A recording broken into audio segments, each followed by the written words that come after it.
বিষয়টাই তো গোপনীয়, তো আমি আপনাদেরকে অনুরোধ করবো এই সম্পর্কিত যত কম আহ, বলা যায় সেটার মধ্যে সীমিত থাকাই মনে হয় আমাদের সবার জন্য, এবং আমাদের ভারপ্রাপ্ত চেয়ারম্যানের যে মূল উদ্দেশ্য আমরা একত্রিত হচ্ছি এবং সবাই যেভাবে কাজ করছি সেটা অভিষ্ট লক্ষ্যে পৌঁছা খুব সহজ।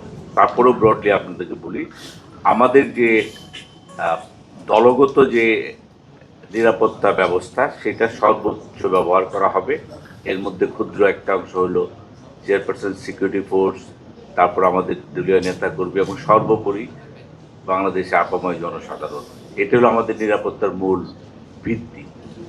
সরকার স্বপ্রণোদিত হয়েই তারা আমাদেরকে সর্বোচ্চ সহায়তা দিচ্ছেন এবং আমাদেরকে সকল ধরনের সহায়তার জন্য সরকার তার বিভিন্ন বাহিনী এবং সংস্থাগুলোকে নির্দেশনা দিয়েছেন। তাদের সাথে আমাদের গভীর এবং নিবিড় সম্পর্ক সৃষ্টি হয়েছে এবং সব গভর্নমেন্টাল অর্গানাইজেশন আমাদের দলীয় যে শক্তি আছে সেটাকে ইন্টিগ্রেট করে আমরা আশা করছি